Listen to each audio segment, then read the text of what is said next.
Back in 1967, Bob was a missile launch officer at Malmstrom Air Force Base in Montana. He says a UFO hovered over his nuclear missile site and disabled all the missiles. Captain Salas, Michael Shermer is saying that you're not corrupt or anything. You just didn't see what you saw. Well, actually, I didn't even see a UFO. I was in a capsule 60 feet underground, and the UFO was reported by my topside guard. A bright red oval object hovering outside the front gate. He told you? He told me. He was very agitated, frightened when he told me this over the phone. Now, the reason I believe that what he told me was true is because they had no access to our missile system. They had no way to control it. And while this object was up there, my missiles shut down. And these Minuteman missiles are very reliable, as you might imagine. Nuclear weapons we're talking about here. The system, shut down. They shut down. One after the other.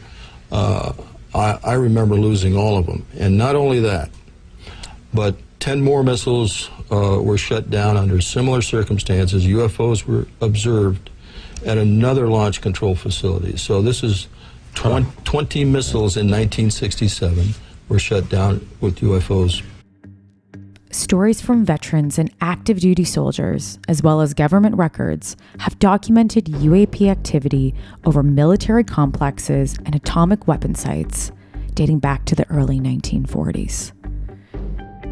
These reports can be found in sources such as Project Blue Book and have continued to be documented in various government agencies and task force up to the present day. For instance, the Pentagon is investigating UFOs that possibly turned off nuclear warheads. The Scientific Coalition for UAP Studies, SCU, has recently published a two-part paper that delves into the UAP activity and its potential connection with post-World War II nuclear warfare capabilities. Larry Hancock, former U.S. Air Force Staff Sergeant Master Instructor and SCU board member and team leader of the UAP Intentions Study Project, deconstructs his paper, the UAP Indications Analysis 1945 to 1975 United States Atomic Warfare Complex, and speaks to the UAP trends, intentions, and patterns found within the 30-year time span. Join us as we get rebelliously curious. Larry, thank you for joining me on Rebelliously Curious today. So before we get into your paper, and I would like to say your title, you are the former U.S. Air Force Staff Sergeant Master Instructor, former Marketing Director, and SCU board member and team leader of the UAP Intentions Study Project. That's a great, and I know there's more to that, but that is a great resume. Yep, that's definitely me, and I'm really happy to be here talking with you. You as well, and thank you for joining me today. So I want to start off with all of this experience that you have. What led you personally and career-wise to study UFOs? I have been interested in the UFO phenomena since about 1965. I have followed it since then. I was an early member of APRO, one of the UFO research groups. And so I've been familiar with the topic for many years and followed it. An early member of NICAP. So, it started back in the mid-60s, followed it for a long time, and then went off college, the Air Force, a career, marketing and communications. But then when I retired, I came back, still interested in it, but I began researching and writing a series of books having to do with national security, covert warfare, political warfare. And I did a book called Surprise Attack. And a lot of the research for that book dealt with threat and warning intelligence. Basically, as you can imagine, if you're talking about surprise attack, how do you anticipate surprise attack? And so I really got into the literature, Cynthia Graybo, a lot of the specialists in that field of practice, which is a very unique field because threat and warning intelligence has to deal with the fact that it's not science that you're dealing with. You're looking at activities that may be a potential threat. They're not predictable. They're not repeatable. Sometimes your adversary tries to cover them up. And I had seen this in marketing.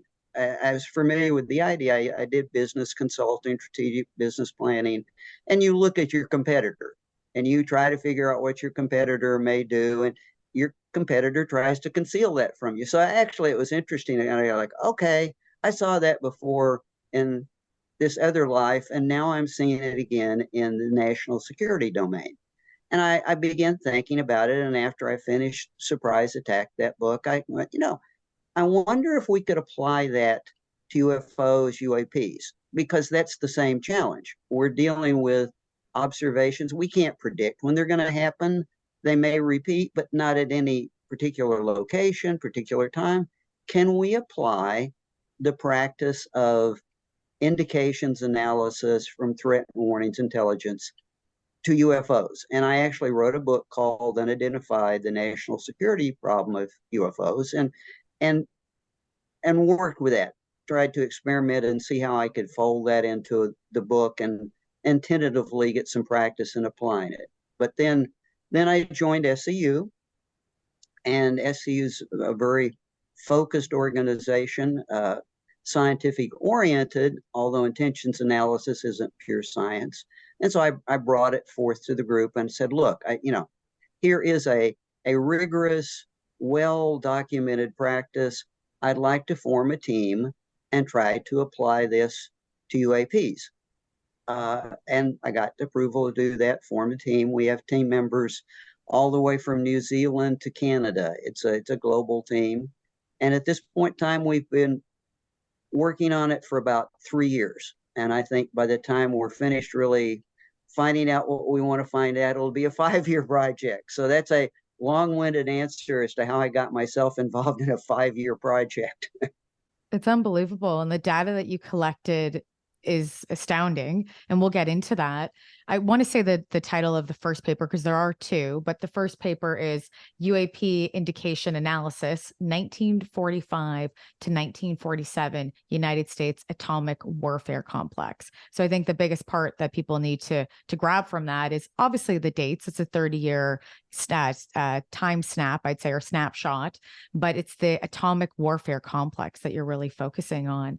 So when you're doing this type of research, what is your goal when you're looking at this type of data? Well, the first goal in any intentions analysis is it's basically you look for anomalies. You ask yourself the question, is there something strange going on, something anomalous, which means you need a long baseline of data. And as you said, we actually looked at some 10,000 UAP incidents and parsed it down to something under 1,000 that we curated and vetted and we thought were the most substantive. And then, okay, the 30 years, 900 some incidents. Let's look at this. Let's do a pattern analysis. Do I see something different in the activities by location, over time? So you start with a question: is there something strange going on here that is worth researching? And that's the first was a pattern analysis. And we look, interestingly enough, because you have to be comparative. If you want to find an anomaly, it's an anomaly as compared to what, right? That's the classic question. So we looked at the atomic warfare complex. We looked at the conventional military complex. And we also looked at the aerospace complex. So we looked at a whole history of atomic weapon sites, all the way from radioactive materials to assembly to deployment. But then we also looked at regular military bases. And then finally, we looked at the test sites like White Sands, Cape Canaveral, Muroc, Edwards Air Force Base. And we did a very extensive pattern analysis to see if we could say, yeah, there's something truly anomalous going on here at a location, at a time, And do we see any transitions? Because that's all where you've really got to start, because if you don't, yeah, you can find something anomalous, but if there's no pattern to it, no transition to it, it's too random to deal with. And the interesting thing to us, we didn't know what we were going to find. We did find very specific patterns related to the atomic warfare complex. Interestingly enough, related to the atomic warfare complex, but not the rest of the conventional military, but very similar to the aerospace testing that was going on at White Sands at the same time. So that's kind of your jumping off spot. And after you say, okay, there's something going on here, then you pull back and say, all right, there's something going on. What does it indicate? And then we had to develop what's called a target list of activities that might something. What are the UAPs actually doing that might tell you something about their intention? That's why there are two papers. One paper is really a pattern study, an anomaly study, and then you get into all right, there's something going on. Where are the indicators and what does that tell us?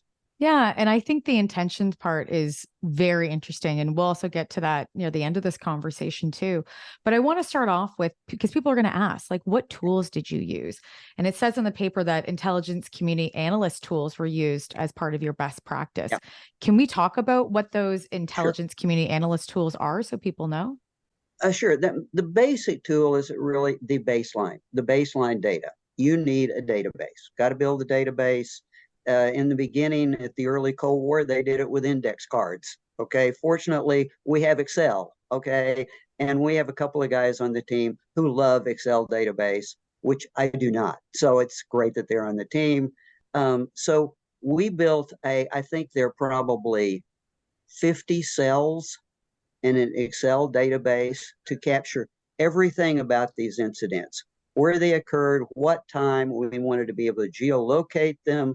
Who were the observers? What were the observers using tools? Was there radar involved? Extensive. How many objects, how many observers? So the first tool is a really big database. Okay. The second tool is you really have to be prepared to do to do pattern analysis. You end up doing a lot of charts. And we have a fellow, Ian, for it down in New Zealand. That's his day job. That's his life. He does data analysis. And again, I love him. He's great. I just hang around and go, Ian, I need a chart of this, or what, I ask questions, and he goes, like, he's back in 30 seconds with a pie chart or a bar chart or something. And so the tools are nothing unique. The practices of intelligence analysis and how you're going to end up evaluating it, there are best practices, but the two basic tools are data collection and data analysis, really. So that's why when you look at the reports, there are a lot of very colorful charts, thanks to Ian. I love a good chart. You need a good chart. As a communicator, it helps you, right? And other people learn differently, right? So I love that it was filled with charts, not just so much writing. I want to look at the data and research where you pulled from. You looked at FBI files, you even looked back to Project Blue Book. What else did you look at to be able to collect that data? Sure. The basic database was Project Blue Book. And it's rather amazing that we can look at that. If there had not been a lot of researchers, first of all those files initially were confidential and classified. And over 2 or 3 decades, maybe a few were shown to a reporter here, a reporter there. But it wasn't until Blue Book was canceled in 69, 70 that they all got pulled, and there were microfiche. And nobody understands microfiche now, it's a little plastic card that captured the image. And the researchers went through all those microfiche files, scanned them, and put them into documents. Again, without the internet and that document collection, this would have been impossible. Because the Blue Book reports aren't just reports, they're investigative reports. So they contain all the data in the analysis that the Air Force did. The majority of the ones that we pull from Blue Book were their unidentified object files. Although we did look at a few others and go, okay, come on, guys, you're kidding. You really didn't identify that. But that's part of the curating process. So Blue Book was a big part of it. Blue Book and their unidentified files in particular. NICAP, National Investigating Committee on Aerial Phenomena, has built data files for decades. I was a NICAP member at one point in time, and that is online. And that is, it's not searchable in the classic sense of, okay, I'll do keywords and sort. It's searchable only by you pull it up and you look at it item by item, and you lose your eyesight after the first 4 decades. You know, it's like, okay, I'm making index cards now. So NICAP. And the key part of that was to pick the ones that had been investigated. A report, unless you can look at it in the investigative history, find sketches, find radar pieces in it, we didn't really value it. The reports that we were valuing were those that were made to officially, to the Air Force, to law enforcement. You know, there had to be some skin in the game. Somebody had to, you know, they just couldn't report it to a newspaper or report or something like that. We didn't want those. We wanted the hardcore stuff. And in many cases, there was a lot of really good supplemental things like radar screen photos, trigonometric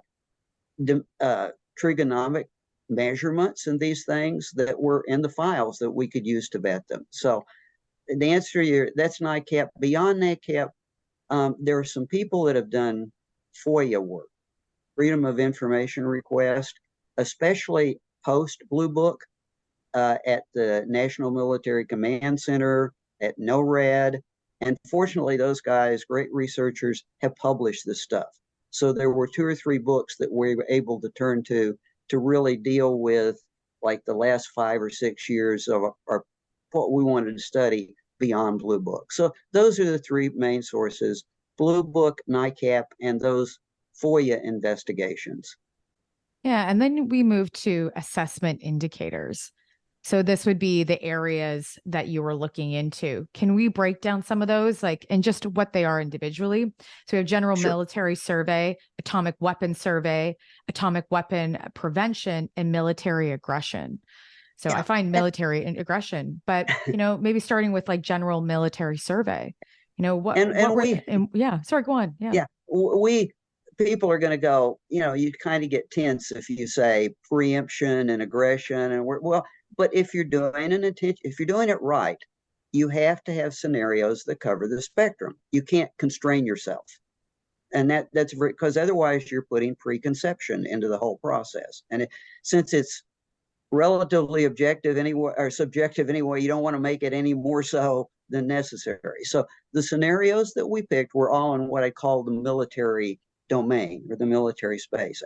Actually, we are continuing this study on in the public space, which gets to be very interesting. Like we got a grip on what was happening with the military for 30 years. What about the public? Interesting question. But so we came up with scenarios, and then you have to define the scenario.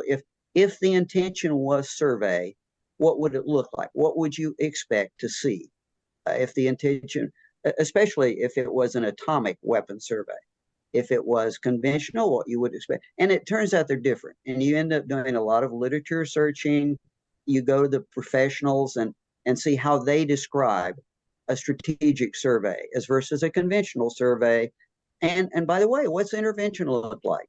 You know, what would you expect to see if someone, and the interesting thing is we have analogs. I mean, none of this is new from our experience, right? We have a lot of military experience with our species.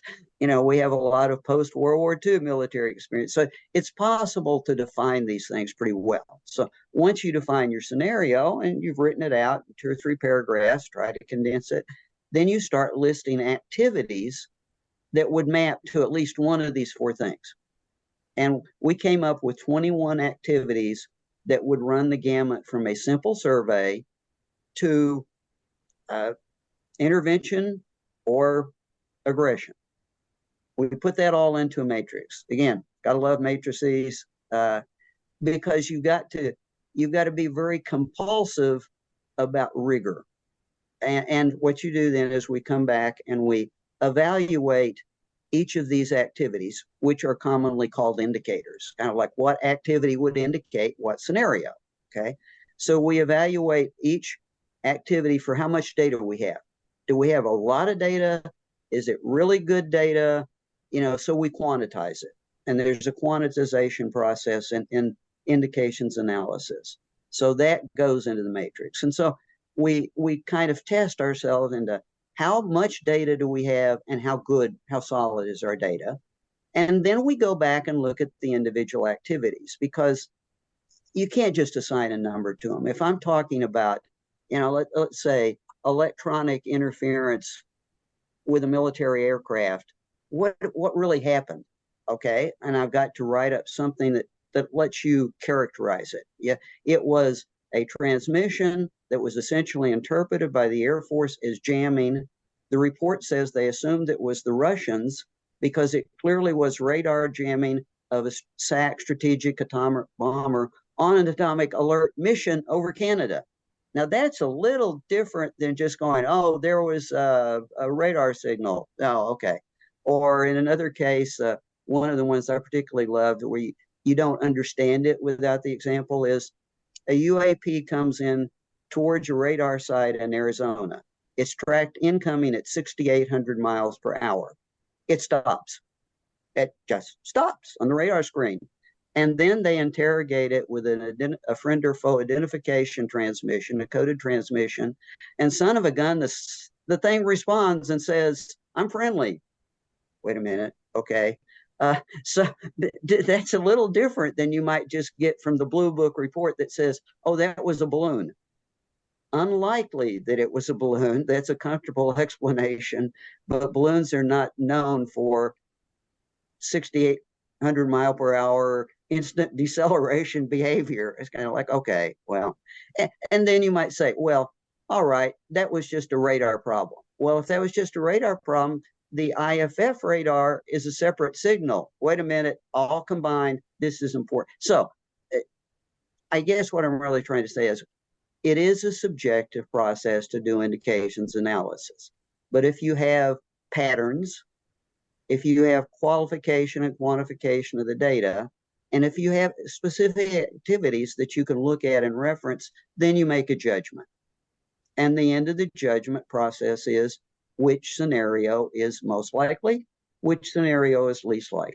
And one of the things that really stood out to us was, for example, there's a very solid pattern of activity in regard to the atomic weapon sites, the radioactive materials sites, the assembly sites, the deployment sites. And the interesting thing about it is, as compared to conventional, is it happens. There's a burst of activity over a couple of years and it never repeats. So you go, wait a minute, that's not right. Conventional, there's kind of like a baseline. Yeah, there's a certain level of reports all the time. Very much different from the atomic sites. Another thing that stands out at the atomic sites, you might say, well, it's just an atomic site. It happens every time you have an atomic site. Well, the interesting thing is that when you open the first two atomic plants, Hanford and Oak Ridge, have this burst of activity. When they open another atomic plant 4 years later at Savannah River, no, doesn't happen. The first atomic assembly plant at Los Alamos and Sandia in New Mexico, burst of activity. Open up a new plant years later at Pantex outside Amarillo, nothing similar happens. It's those are the patterns that really begin to convince you that something special is going on in regard to that area. So again, long-winded answer to your question. No, it's great. I love that. I also was writing down, like, obviously we look at atomic as being one of the key words, but as a communicator and a fellow marketer, I think this is an interesting conversation to even look at the communication aspects. Like when I looked at the entire report, the biggest thing that stuck out to me was intentions with active jamming and the identification friend or foe, the IFF, like all of those communication aspects I thought were really funny. So what correlations in the data did you see that would have connected to, like, obviously atomic threat, or them covering atomic, any like military action or bases that have atomic weapons on it? Like, what was the correlation in that outside of, the indication of communication? I think the most interesting correlation outside the communication is, as I said, there wasn't anything repetitive about the radioactive manufacturing sites or the assembly sites. What was repetitive was in the deployment area. When we actually began stockpiling weapons, there was a layer of activity at the stockpiles. First couple of stockpiles in Albuquerque and down in Texas. And then as they began moving the weapons, and we're talking about H-bombs, we're not talking about even just atomic weapons, we're talking about real strategic large-scale atomic weapons. When they started moving them out to the Strategic Air Command bases around the country, a dozen different bases, 20 different bases, we don't see anything at those bases, which is interesting. So like, is there nothing going on with deployment? However, as soon as we start putting ICBMs in place, and the initial ICBM deployments really come together, 63 to 65, full-scale deployment of ICBMs, suddenly we have burst of activity again, only at the ICBM sites.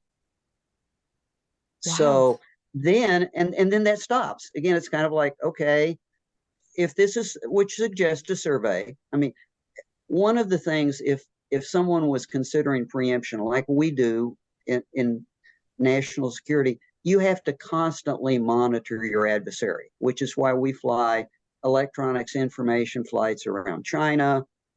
You've got to monitor the status of their forces, and you've got to know, what their radar transmissions are, and but you got to do that periodically if you're keeping yourself prepared. There's no sign of that in regard to what's happening here with UAPs. It's bursting. There's no real continuity. Then the fascinating thing was what we saw. Okay, ICBMs deployed, new ICBMs deployed, not a similar, but suddenly in 1973 to 1975, and in particular in 75, when we complete the deployment of Minuteman III ICBMs with multiple reentry warheads on them, which tremendously, exponentially escalates the amount of damage that you can do with a single set of launches, they're back. They're back intensely all across the northern tier, Minuteman ICBM 3 bases, Montana, the Dakota, they're there. And suddenly we have a burst again. So it suggests to us that they're surveying, but they're not surveying conventional weapons. There's a certain level of strategic weapons interest that they have. Like, what can we build? When do we make bigger ones? And where do we put them? And by the way, when does the level of strategic threat really get to be maximum? And I think everybody in the military community agrees maximum threat goes along with MIRV ballistic missiles or MIRV cruise missiles or even hypersonic missiles. But since we have no data since 1975, we can't. The question we constantly get is what's happening now? And I would go, I would love to know what's happening now, but nobody was even collecting reports, right? Until AARO, and 2 years ago, nobody's collecting reports. So you would have had to FOIA the National Military Command Center and NORAD year after year after year and see if you could dig anything out. And nobody's done that. Tremendous amount of work. And I don't see any sign that AARO is actually doing in their history study either. But so if somebody were to ask me the question, well, that's what happened then, what's happening now, I'd go, I wish I knew. And also, we can tell from what I'm hearing from you is that there was strategy and that there's some intelligence towards this because it's intelligently strategizing what it's doing and what it's choosing. So with that said, looking at the foreign adversary conversation, is this even possible maybe to collect data between those 30 years potentially that we would have maybe, found online or that has been shared with us now over the course, because it was so long ago, post World War II, that, maybe not too long ago, but long enough that we'd be able to find that information online. Did you ever consider that, looking at putting into your data set? Well, actually, I looked at that 30-year period in the book that I did called Unidentified, because since the Air Force and the national security community had initially assumed it was the Russians, one of the scenarios that you can evaluate is, was it the Russians?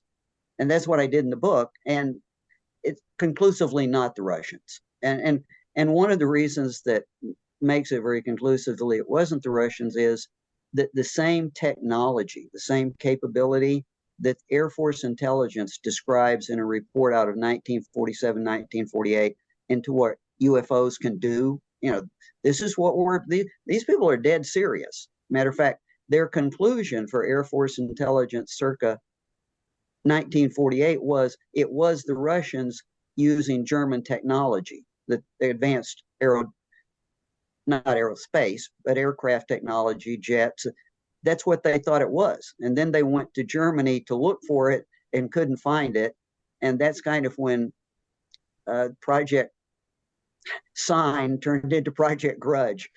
Not that those code names mean anything, but you kind of get the sense it's like, okay, the guys thought they had it. They were looking for it. They didn't find it. Now they're assigned to something new. They have a new job opportunity, and we got some new guys in. Maybe they can find something different. But specifically, the capabilities of those things that you see described in the Air Force intelligence reports are the same that we see now when we look at the Navy reports, the more contemporary reports. So the point being, if they could do that in 1947, and we still can't do it, it wasn't the Russians. It wasn't an adversary. It wasn't a known intelligence, if you were, which is why we tend to use the term unknown intelligence, because there's every indication of intelligence in these patterns of activity. No clue, no representation of what it might be, but the intelligence is certainly there in the patterns. Yeah. Have you looked at any current data? Because I know this is only set between those 30-year time span, but have you just by curiosity looked at any data from any military complex or areas that now are having similar activity that you've seen, like those bursts potentially? It might not be full comprehensive analysis like you've done now, but maybe something that you've come across in recent years. We're looking at what AARO is reporting. And of course, if you listen to AARO's meetings, their focus has really been on the Navy developmental areas off the Pacific coast, off Los Angeles, San Diego, and off Norfolk. And you know, we don't see a geographic analysis from them other than the fact in the verbal descriptions you can see that's where their reports primarily came from. And quite frankly, it was the concern about collisions and aircraft safety that prompted that. We have no view as to what Homeland was getting in terms of these kind of reports, what NORAD was getting. We just don't have it. And we would love to see AARO collect it and share it, but they've been we're talking about the last report had 280 reports, and the bulk of them were either, from those Navy incidents or from spot locations around the globe, which doesn't really help me. It's interesting, but it doesn't help me with pattern analysis. I would have to. The other thing we face that we know is once that Blue Book stopped, we know that UAP reports were still generated within commands. Within a Navy command, within an air, but it would go up the chain of command. It would be an operational security report or situations rep report, and it would go up the chain of command to a certain level, but there was no place to collect them. And those reports are routinely destroyed after a certain period of time against document retention protocols. So we're not even sure that you could recover that. So unfortunately, to answer your question, no. It's unfortunate to hear that. Yeah, that bugs me because if the U.S., we have people real professionals that do this kind of analysis. They're very deep within the national intelligence community. That they're tasked with strategic analysis. There's no sign that they've ever been given this as a tasking. We know that back in 1952, both the Air Force and the CIA recommended it be given to the National Security Council to be tasked. That did not happen. They were convinced. They were convinced. Actually, the report that went up from the director of the CIA said the activities over the atomic warfare complex in the Southwest are so concerning, this needs to be elevated to National Security Council study. It didn't happen for a variety of political reasons. That was the Robertson panel, and that's a separate story. But you know, in any event, we don't know that it's ever been tasked to any group like that. That would be the group that would have to have the clearances and the access to go get the data that you would really need, because they're going to have to be to go down the chain of command essentially.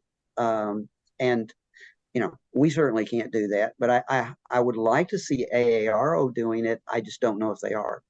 Yeah, because the unclassified data would have way more information that you could use and cross-check potentially that they haven't shared yet. And a whole point of why people are fighting for legislation and everything else right now to have that come forward.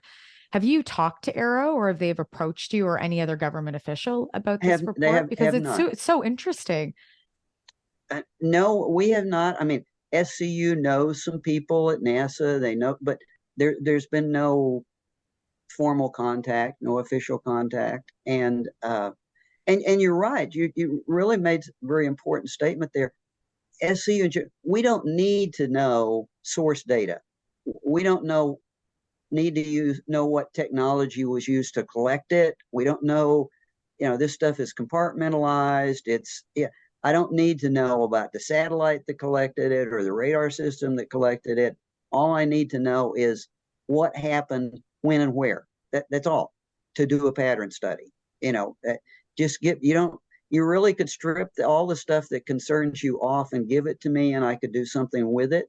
And that's kind of thing our position is, if you just give us a limited amount of data, really, it won't hurt you. You don't have to give us the stuff that would be of a secure nature, and we could do something with it. Right. And looking at the data outside of patterns, were you looking at shapes or anything else over the course of?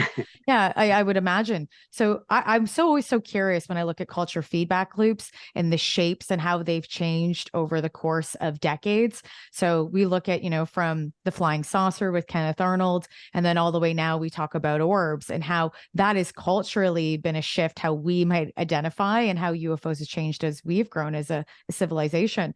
So I'm curious to see what that 30 span, what those shapes really represented. And then also, where were they most condensed over?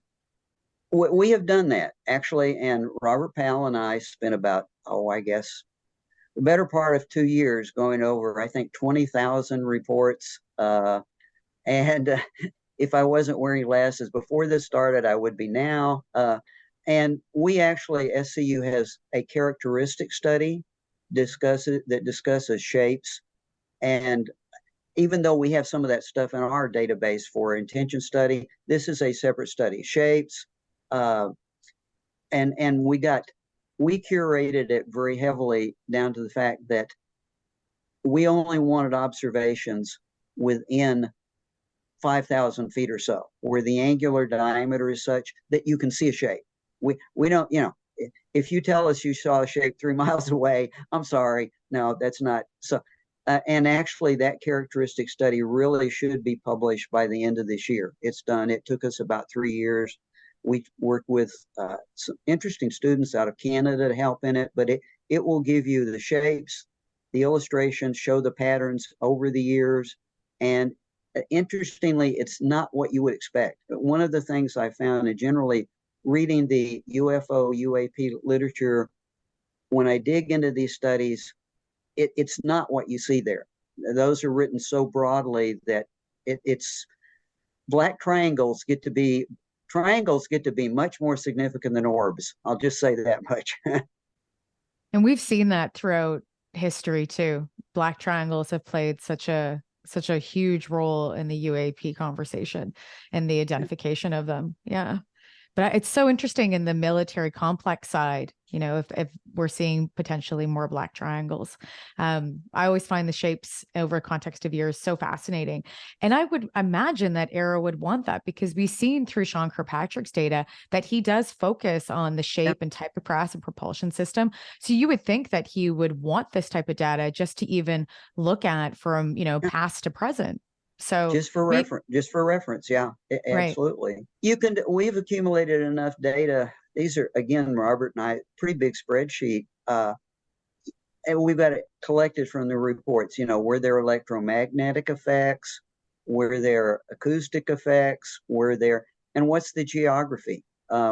One of the interesting trends that we're beginning to look at in the public sphere is what geography might be associated with the public incidents.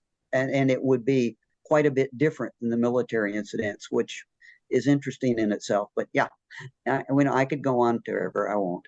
Yeah, I know it's okay. And I'm curious about the public aspect. But my one other question then is looking at the age of the military complex. But did that play any part in it too? Because I would imagine that different bases have different times that they were constructed. And if that even had time and consistency had anything to do with that potentially. Yes, you stated something that drove my friend Ian absolutely nuts, because his first question was, okay, Larry, you told me that had atomic weapons at the base. When were they there? When did they go away? And by the way, we're studying ICBMs. What ICBM was there when? Okay, when did it go away? When did the other type of ICBM go away? And so that's all we had to capture, that base by base by base, and put it into the database as to when atomic weapons were really there, when the one class of ICBM showed up versus another class. But what it really highlighted, that really brought to our attention the fact that, as I said, there would be a base. Let's talk about Davis-Monthan in Arizona, that would get very little attention if there were just SAC bombers there with atomic bombs. Then something would change when you actually got ICBMs, and then the ICBMs go away. Did anything? And then it all stops. So the transitions get to be fascinating, base by base and by category of weapon. But yeah, we had to. It becomes mind numbing. I can assure you that. Oh, it's so intricate. It's so intricate. Like what I would love to see, and maybe something that Arrow would want and so quick to pick up, is taking some of those info nuggets and making a beautiful graph. Get your friend that does the graph that's working and Yeah. in this, and be able to do a beautiful timeline, and one of those, what are those key aspects, and being able to visually lay it out, if it's animation related or if it's just through drawing based through a timeline, to be able to really put that into perspective visually. Because I think that, and also a map throughout the world through a timeline and where we're seeing that.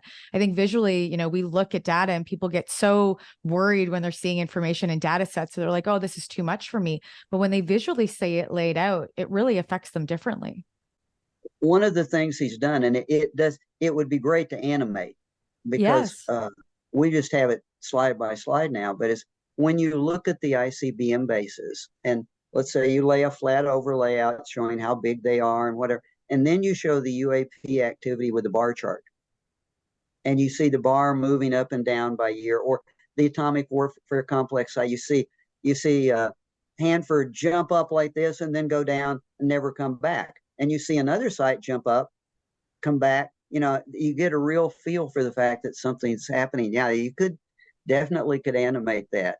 I don't Yeah. think I'm going to ask Ian to do that quite yet, because I don't want to break him. Well, if there's an animator watching or listening to this podcast, then they can contact me and I'll connect them with you so that And the next phase we can do an animation together, maybe. by the way, the database that I described, the spreadsheet, which is obviously Ian's done a lot. We have a lot of analysis that's separate, but the spreadsheet, the matrix with all the collections, is online. It is public. It is available to anyone. It's off a Harvard server at the moment, as a matter of fact. That's great. And they can start doing their own analysis and maybe see some Absolutely. correlations in the data too. I love when it's open, like public asset, a public asset for other people to research as well. Did you think about using AI at any point in time in this, or will be using it in the future? And if so, how? One of the problems with AI is the data that we're working with. As I said, a lot of it had to be hand curated. It's not now. Okay, I will say this: the closest we got is I would do a hand curated assembly of keywords. Okay, I'd collect them and I would go, okay, here are the keywords that go with this type of activity. Okay, and one of our database guy would go back into the database and do a keyword search for all of the other places that showed up. Now, an AI system could have automatically taken it at that point and matched it. It's kind of like, okay, no, Larry, you missed some. Here are some others that you missed. You were only looking at 10,000. Okay, I can see you missed a few. He and I had to get together Sunday evenings and reconcile that manually. So I would have loved to have it, would have, but we would go for 3 hours and he would go, Larry, here, the word showed up here. Let's look at it, Sean. No, it should, that's not, no. Or, oh, yeah, missed that one. But so, yeah, AI in the searches, it's just that the data at this point in time, until we did the spreadsheet, the data doesn't exist until you put it in the spreadsheet, it's not searchable by an AI. We had to put it in there to begin with. So we have joked about it. It's kind of like, well, we don't have artificial intelligence. We have limited intelligence. It's just us. But it's a great intelligence set. That's first and foremost. It's the most important, I think, in context of who's doing the work. But that's also something, again, you could give the American government and say, here's our information, put this into your best AI systems that you're using right now in defense, and let us know what comes out of that. Or even looking at NASA and asking them as well. They're doing a lot of public, civil work right now and open to collaborations with civilians. So something that should be put forward to them as well. There are data sets that are computerized now. I have no doubt that for example, FAA, they do have a reporting system, regardless of what anybody that has to do with traffic control. Obviously, there are UAPs that are reported as a traffic threat. That's all collected and computerized. You could use an AI to search that. Homeland, same thing. So you could even do, even if the Air Force and the Navy, if the services won't let you into their database because of classification, you could use an AI on the FAA or the NASA data or Homeland data. They're just, at this point in time, it's unclear to me that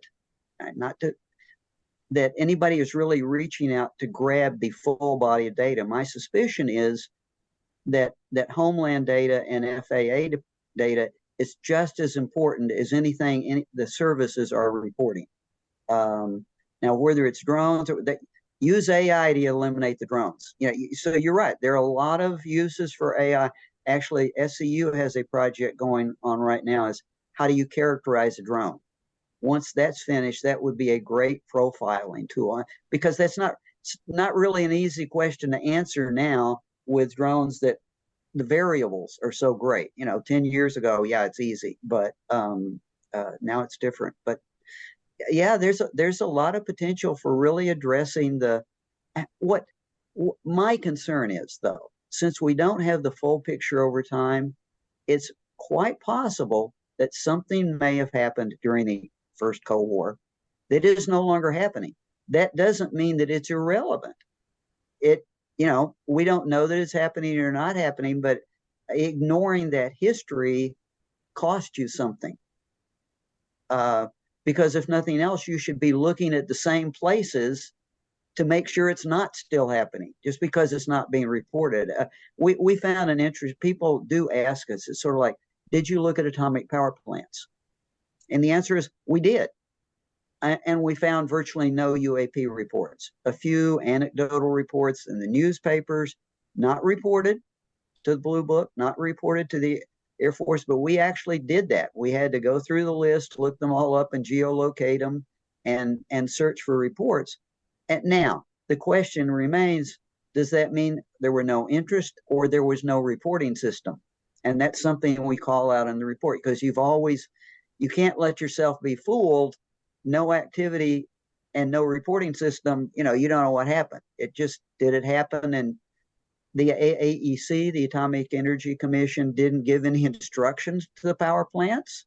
The power plants are all commercial. They're not government. So don't worry. Now, these days, certainly Homeland should be collecting reports from atomic power plants. You should be able to go, oh, is anything happening around atomic power plants now? I have not even heard that question asked in the current UAP conversation. It's a really good point. It's a very good point. And before I ask you my last question, though, my second last question I'll say is looking at that civilian data, how is it contrast with the military data that you were collecting? Well, again, I since we're just entering, we're wrapping up at this point our pattern study. And what I can say is there are really obvious transitions. What was happening in the military domain stops happening, with the exception of the ICBM bases that I was talking about, and something new starts happening in the public domain. And one of the most notable things, and Ian's already drawn all these charts, and once we get through peer review by next spring, somebody will see them, is close approaches. Close approaches, as we define them, which when I say close approach, I mean really close, a few hundred yards, so you absolutely know there's something unconventional there, and it, close approaches were not really a factor generally within either the atomic warfare complex or the conventional military complex, not at all within the conventional military complex. There are a few instances which we discussed. Close approaches become a major factor in the public domain after about mid-60s. And there is a timing element to that too. So we are seeing, we've got a whole set of separate activities that go with the public domain. We're going through, I think at this moment, something like, again, another 20 plus set of activities that we are looking at on an activity basis, again, for different types of patterns. So yeah, but it looks like the public domain is going to be, there's going to be a transition in activity and a transition to types of activity and locations. We're still wrestling with are there clusters in the public domain that are different than the clusters in the military domain? The answer is there appear to be. Wow. And the word close approaches is a little offsetting. Well, and how many, I wonder, of from what you're reading are close, you'll be collecting will be close approaches. I'm really curious to see that. A lot. But here's the interesting thing. It's not like the movie. These close approaches are generally people driving on a back road in the upper Midwest, and there's a UAP over in the field. And then the percentage of it may move away, it may fly over it, but when I say close, it's to define terms, very, very important. One of the things we have studied and will publish on at some point is close approaches and encounters to aircraft. Totally different world than that. Close approach to an aircraft is when the UAP is observed in the vicinity. It crosses in front, it flies overhead. Engagements are where the UAP actually approaches the aircraft and moves around it. And there's a whole history there. We've already collected the data. And that becomes very interesting because as many of the pilots in the early 50s would say, the UAP actually engaged with me the way an adversary would. It got on my tail. I thought it was going to shoot me or whatever. I tried to avoid it, couldn't avoid it. That we classify as an engagement, but nothing ever happened. Good news. Okay. So there's no hostility. It's more like a demonstration of capability. Okay. Right. So that's why we have to be, obviously we're working in an area in both the military and the public where people will think of the movie Close Encounters and immediately go, oh, you guys are talking. No, we have our own definitions. Yeah. And also there's so much data when it comes to anything that's commercial pilots right now. We're seeing a lot of pilots come forward, and you also can collect that. You can collect that data very quickly and analyze it. I would love to do that. Yeah, I would love to do that. And we don't have immediate access to it, but it'd be fascinating to map the period we're studying against a contemporary period with pilot reports. And I'm sure that could be done with the FAA data. So that would be fascinating, I think. And I will say also, just a caution, when we study the public domain, our criteria will be the same. These are not newspaper reports. These are reports that were made primarily to law enforcement.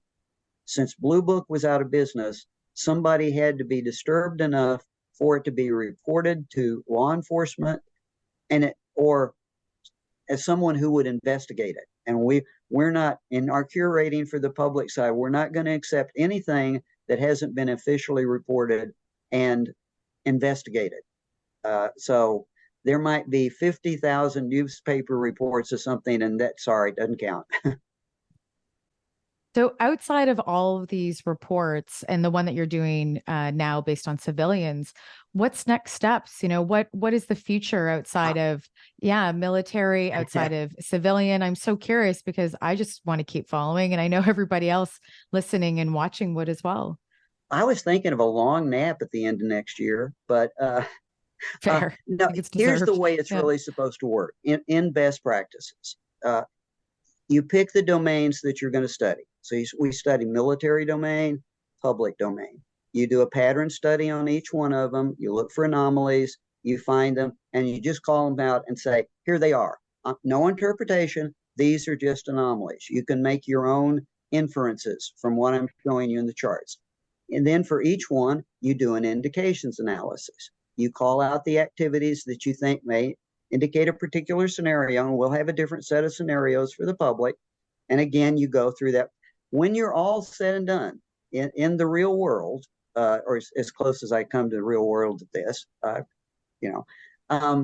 you take all that, somebody sits down with all the reports, and you do an estimate of the situation. And you do it in a team mode, and you write up a paper that says, here's what we think is going on with UAPs in these domains. This is the big picture of what we think is going on. You hand that to your boss, and your boss says, can you prove it? You go, boss, this is an indication study. We can't, this is, okay. But the estimate of the situation is kind of like your overview of everything that you saw. What is the intention of UAPs? So yes, when we're all done, and one of the concerns is that is subjective enough. So those things are in either business, like in marketing, we don't share that with anybody. We think this is what the competitors do. We're going to show it to the president, and maybe he'll fund a new product. We're not sharing this. In the military, that's not shared with anybody. The estimate of the situation we write will probably not be published as a paper, simply because it will be our estimate. We'll make it available, but this is just our best opinion. One of my examples that I give for this, if anyone's ever seen a movie about the Pacific War, Midway, there's a point in time where they're intercepting Japanese radio traffic, and they've come to the conclusion, with the indications from the intercepts they have, that the Japanese are going to likely attack Midway. And so the senior officer goes in a meeting with all those admirals, and they go, well, what's going to happen? Well, we think we don't want to think, we want no. And the guy, you can see him kind of shake his head, and he goes, okay, on this day, on this time, at this hour, the Japanese are going to attack Midway. And they all go, okay, now we'll do something. And the guy has just put his career on the line, and for the next 3 weeks will be do nothing. It's like, okay, I'm doomed. But that's the reality. And that shouldn't be, I wouldn't want to mask this. This is a practice. It's a best practice. It's rigorous. It's documented and transparent, but it is what it is. And a much needed practice as well. A very much needed practice. We need people looking more at the data sets and analyzing them and being open to do that. And then hopefully the American government, or all governments across the world, looking at this and doing the exact same thing. Larry, thank you so much. I've learned a lot. And I know that people can go listen to Micah Hank's podcast. He did an interview with you as well, speaking similar about the data sets. So thank you very much. And again, thank you for being rebelliously curious with me today. I've enjoyed it. Thank you, Chrissy.